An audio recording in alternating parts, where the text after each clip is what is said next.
Hi Samyuktha. Good evening sir. Good evening. నేను నీ పరిచయం చేసుకుని మొదలెడదాం. Yes sir. నీ పరిచయం చెప్పు. Yes sir. నమస్కారం. నా పేరు సంయుక్త. నేను సెయింట్ మైకిల్ స్కూల్ హైదరాబాద్లో చదువుతున్నాను.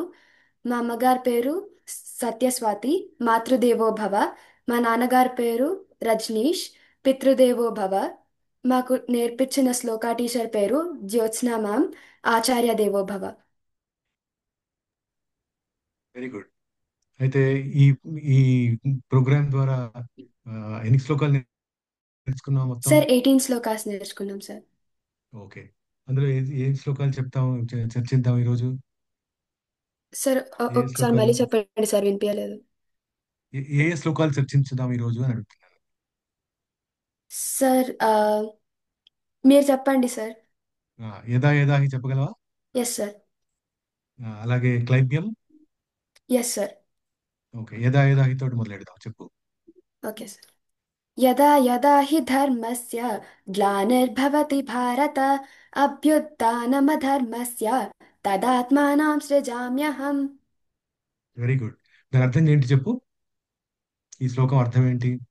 సార్ అంటే ఎప్పుడైతే ధర్మం ఆ, తగ్గిపోతుందో ఇంకా అధర్మం రైజ్లో ఉంటుందో అప్పుడు ఒక సుప్రీం ఫోర్స్ అంటే కృష్ణుడు ఆ, లేదా విష్ణువు వచ్చి నేను ఈ ఆ, అధర్మాన్ని తొలగించి ధర్మాన్ని బ్యాలెన్స్లోకి తెస్తాను అని చెప్తారు సార్. దీని నుంచి మనం ఏం తీసుకోవచ్చు? ఈ శ్లోకం నుంచి మనం సార్, ఏం నేర్చుకోవచ్చు? మనం ఏం నేర్చుకోవాలంటే మనం ధర్మాన్ని ఎక్కువ పాటించాలి. ఇంకా ఉమ్. కరెక్ట్ సిచ్యువేషన్లో పాటించాలి. కరెక్ట్ అంటే సిచ్యువేషన్లో, కరెక్ట్ టైంలో. ఉమ్, దీనికి రైట్ అని ఒక అక్రోనిం ఉంది సార్. ఒక ఫార్ములా ఉంది కదా, ఆ ఎస్ రైట్ ఏంటి? చెప్పు, దాన్ని సార్. వివరించి రైట్ కొంచెం. అంటే ఆర్ అంటే రోల్ ఆఫ్, ఐ ఉమ్, అంటే ఇంటెన్షన్, జీ ఉమ్, అంటే జ్ఞాన్, హెచ్ ఉమ్, అంటే horizon R um, situation, T um. అంటే టైం. దీన్ని ఉదాహరణలతో చెప్పు. ఆర్ రోల్ అంటే ఎలా వస్తుంది, అది ఎలా అప్లై రోల్ అవుతుంది? ఆఫ్ అంటే రోల్ ఆఫ్ అంటే అంటే ఉమ్, ఇప్పుడు ఒకవేళ ఆ, ఒక ఒక సిచ్యువేషన్ తీసుకుందాం సార్. అంటే ఆ, ఒక క్లాస్ రూమ్లో టీచర్ లేరు. ఉమ్, టీచర్ లేరు కానీ ఒక స్టూడెంట్ ఉన్నారు. ఉమ్, స్టూడెంట్స్ వాళ్ళు అల్లరి ఎక్కువ చేస్తున్నారని చెప్పి ఇంకో వేరే స్టూడెంట్ వెళ్ళి వాళ్ళని తిట్టి ఆ, కొట్టి చెయ్యకూడదు. ఉమ్. ఒక టీచర్ మాత్రమే వచ్చి వాళ్ళని హ్యాండిల్ చేయాలి, అది కూడా సాఫ్ట్గా దండించాలి. మాత్రమే. ఓకే. అంటే రోల్ ని బట్టి అలా చేయడం, అది ధర్మమే. Yes sir. అంటే ఉమ్, ఇప్పుడు స్టూడెంట్ వెళ్ళి వాళ్ళని తిట్టడం కరెక్ట్ కాదు. కాదు. ఒక టీచర్ వెళ్ళి వాళ్ళని హ్యాండిల్ చేయడం ఒక కరెక్ట్ ఉమ్.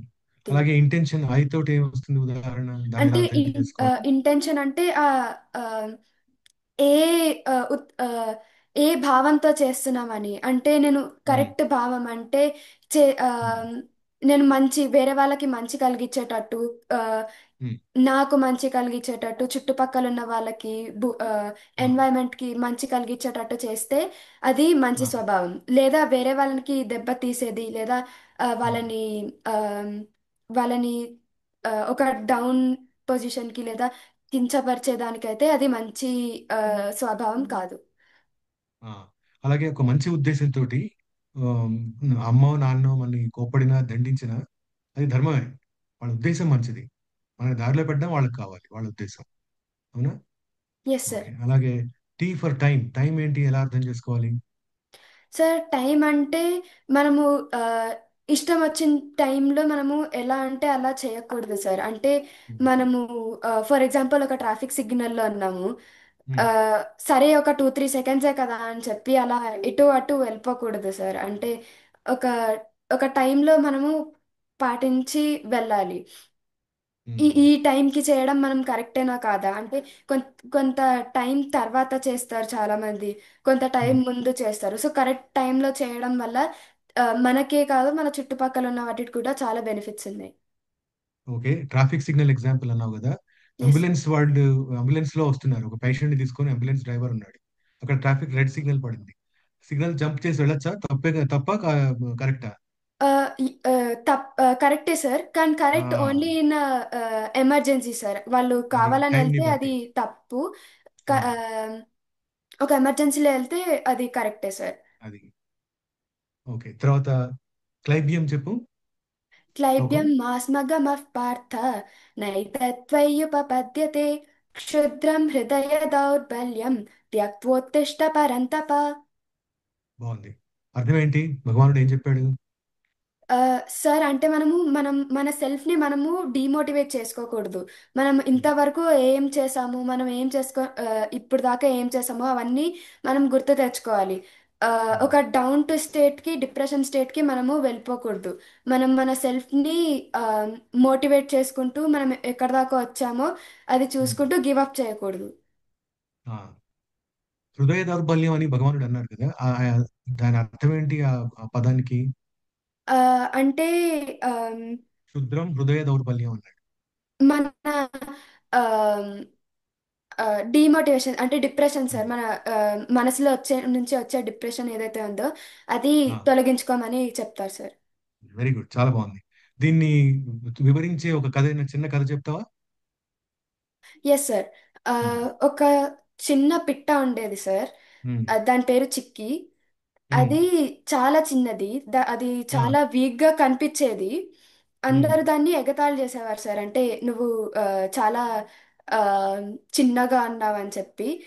కానీ ఉమ్, అది అది ఎప్పుడూ గివప్ చేయలేదు సార్. అంటే నేను చిన్నగానే అన్నానని చెప్పి ఒకసారి అనుకున్నది, నేను చాలా ఉమ్, చిన్నగా అన్నాను, నేను ఎప్పటికీ ఎగరలేనేమో అని చాలా ఉమ్, డిప్రెస్డ్ ఫీల్ అయింది. అయితే అది వెళ్ళి అది ఏడుస్తున్నప్పుడు వాళ్ళ అమ్మ వచ్చి, నువ్వు ఎందుకు ఏడుస్తున్నావు, ఇన్- ఆ, నువ్వు చాలా స్ట్రాంగ్వి, నువ్వు ఇప్పుడు దాకా ఎన్నో డిఫికల్టీస్ ఫేస్ చేసావు, నీ ఉమ్, చుట్టుపక్కల ఉన్న పెద్ద పెద్ద ప్రాణులు వచ్చి నిన్ను తినడానికి ట్రై చేసినా నువ్వు చాలా ఆ, గట్టిగా ఎదుర్కొన్నావు. సో నువ్వు ఉమ్, ఇది నీకు పెద్ద కష్టమే కాదు, నువ్వు ఎగరడానికి ఉమ్, ట్రై చేయొచ్చు అని చెప్పి మోటివేట్ చేస్తారనమాట ఆ, వాళ్ళమ్మ. అయితే అది ఉమ్, తన లోపల ఒక ఫెయిత్ ని తెచ్చుకుంటది. తెచ్చుకుని ఉమ్, తను ఎగరడానికి ట్రై చేసినప్పుడు సక్సెస్ఫుల్గా ఎగురుతుందనమాట. సో ఉమ్, చుట్టుపక్కల ఉన్న వాళ్ళు కూడా, అరే ఇది చిక్కి చూడు ఎగురుతుంది అని చెప్పి వాళ్ళు కూడా ఉమ్, ముక్కు మీద వేలేసుకోవాల్సిన పరిస్థితి వచ్చింది. ఎందుకంటే అది ఉమ్, ముదు ఆ, ఎగిరింది కాబట్టి. సో ఉమ్, మనం ఎప్పుడైతే మన సెల్ఫ్ని ట్రస్ట్ చేసుకుని గివప్ చేయకుండా ఉంటామో అలా ఉమ్. మనం కూడా ఆ, పైకి ఎగరొచ్చు. Very good. తర్వాత ఆ, కర్మణ్యేవ అధికారస్తే, ఎస్ అది సార్. చెప్పు. కర్మణ్యేవాధికారస్తే మా ఫలేషు కదాచన మా కర్మ ఫలహేతుర్భూ మా తే సంగోస్త్వ కర్మణి. వెరీ గుడ్, చాలా బాగుంది. దీని అర్థం చెప్పు. సార్ అంటే మనం చేసే పనులలో మనం ఏదైతే పనులు చేస్తామో దానికి ఒక రిజల్ట్ని మనం ఎప్పుడు ఆ, దాని రిజల్ట్ని ఎప్పుడు మనము రిజల్ట్ కోసం మనం వెయిట్ చేయకూడదు. మనం చేసే పని చేసుకుంటూనే వెళ్ళాలి. ఉహు, ఇంకా మనం చేసే ఏదైతే రిజల్ట్ వస్తుందో ఆ రిజల్ట్ని ఉమ్, మనం ఓన్ చేయకూడదు. ఉమ్. అంటే ఇది నేనే చేశాను, ఇది నా వల్లనే వస్తుందని నా వల్లే ఆ అయిందని. మైండ్ ఉండకూడదు. ఇది ఉమ్, ఎన్నో తర్వాత. ఫ్యాక్టర్స్ మీద డిపెండ్ అయి ఉంటుంది కాబట్టి నేను ఉమ్, ఆ, చేసింది ఆ, నాకు ఇవంతా హెల్ప్ చేస్తుంది, నేను చేస్తుంటూ పోతున్నానని చెప్పి అర్థం చేసుకుని మనము ఉమ్, వెళ్తూ ఉండాలి.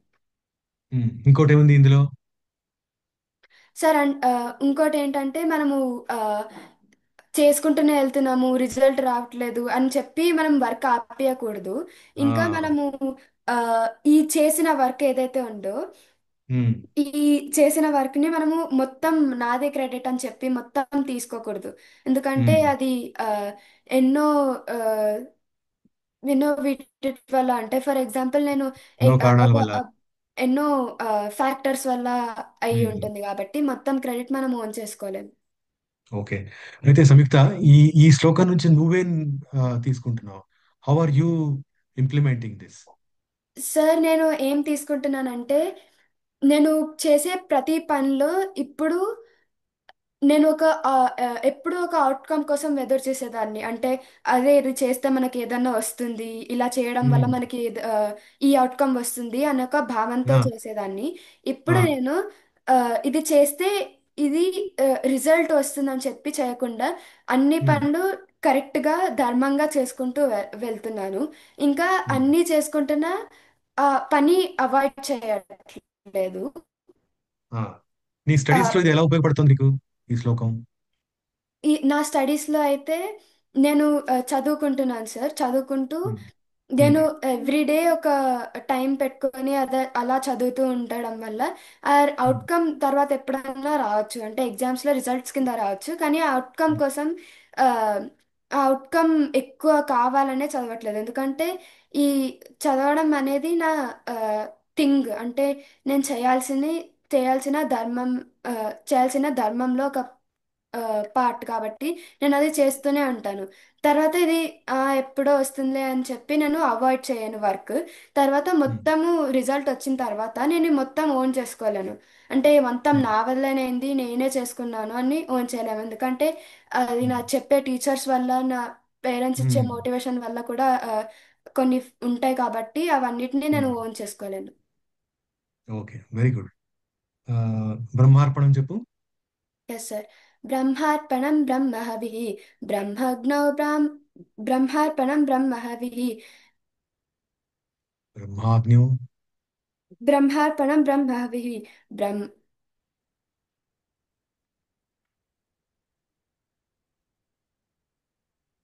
మెల్లిగా చెప్పు, పర్వాలేదు. బ్రహ్మార్పణం బ్రహ్మహవిః, బ్రహ్మాగ్నౌ ఉమ్, బ్రాహ్మణాహుతం, ఉమ్, బ్రహ్మైవ తేన గంతవ్యం ఉమ్. బ్రహ్మకర్మ సమాధినా. Very good. సో దీని అర్థం ఏంటి?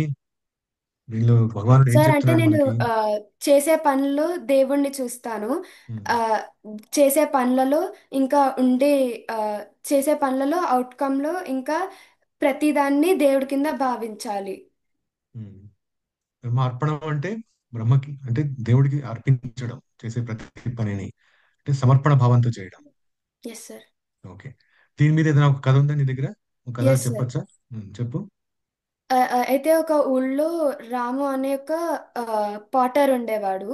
ఆయన చేసే ఒక ఆ, ప్రతి మట్టి పాత్రలో ఒక ఎంత సాధారణంగా కనిపించినా అది ఆ, ఎంత సాధారణంగా కనిపించినా అవి చూస్తే చాలా పీస్ఫుల్నెస్ వస్తుంది. అంటే చాలా మనశ్శాంతిగా ఉంటుంది. అయితే ఇది ఎందుకు అని కనిపెట్టడానికి అర్జున్ అని ఒక అబ్బాయి ఆ, రాము దగ్గరికి వెళ్తాడు. అయితే తాత, మీ దగ్గర మీరు చేసేవి మట్టి పాత్రలే కానీ వీటిని చూస్తే అందరికీ చాలా మనశ్శాంతి కలుగుతుంది. మీరు ఏం వాడతారు, మీరు దేంతో తయారు చేస్తారు అని చూడ్డానికి నేను మీ దగ్గరకు వచ్చాను అని అంటారు. అయితే రాము అంటాడు, సరే రా చూద్దు అని చూపిస్తారు. ఆయన చెప్తారు, నేను తీసుకునే మట్టి దేవుడిది, భూమి నుంచి వచ్చింది కాబట్టి నేను భూమి ఆ, దేవుడి కింద భావిస్తున్నాను అని చెప్తారు. అయితే అది తీసుకుని ఆయన చేత్తో స్కల్ప్ చేస్తారు. చేస్తున్నప్పుడు ఇది నా చేతులు కావు, ఇవి దేవుడిచ్చిన ఉమ్, నాకు వరము, దీన్ని నేను టూల్స్ ఉమ్, కింద భావిస్తున్నాను దీన్ని స్కల్ప్ చేయడానికి అని అంటారు. ఉమ్, తర్వాత ఉమ్, దీన్ని ఎండబట్టే ప్రాసెస్, అంటే సూర్యుడి కింద పెడితే ఇది డ్రై అవుతుంది, మొత్తం మట్టి పాత్ర ఫినిష్ అవుతుంది కాబట్టి అది సూర్యుడి కింద ఉమ్, పెట్టారు ఆయన. పెడితే ఇది సూర్యుడు ఇచ్చిన వెలుగు, సూర్యుడిని నేను దేవుడి కింద భావిస్తున్నాను, అందుకే ఉమ్, ఇది డ్రై అవుతుంది. ఉమ్, డ్రై అయిన తర్వాత కూడా నేను దీన్ని దేవుడి కిందనే భావిస్తున్నాను. సో నేను ఉమ్, చేసే పని ఆ, ఉమ్, దాంట్లో ఏదైతే ఇన్వాల్వ్ అవుతుందో తర్వాత అవుట్కమ్ ఏది వస్తుందో నేను అన్నిట్లో దేవుడిని చూస్తున్నాను. అందుకే ఉమ్. ఇది చూడ్డానికి ఎంత ఆర్డినరీగా కనిపించినా ఇది మనశ్శాంతి కలిగిస్తుంది అని చెప్తారు సార్. చాలా బాగుంది. ఇది చాలా అందరికీ స్ఫూర్తినిస్తుంది కదా. మనం చేసే ప్రతి పనిని ఉమ్, దేవుడికి సమర్పిస్తూ చేయడం, దైవికం, ఈ దేవుడి పని అని అనే భావంతో చేయడం వల్ల పని చేసేది కూడా చాలా బాగా జరుగుతుందని తెలిసింది. బాగుంది. సో సంయుక్త, నీ ఆన్సర్స్ బాగున్నాయి, నువ్వు బాగా ప్రాక్టీస్ చేసావు, చాలా బాగుంది. ఇదే థ్యాంక్ యూ. కొనసాగించాలి, సరేనా? Yes sir. Okay. Thank you sir. Thank you.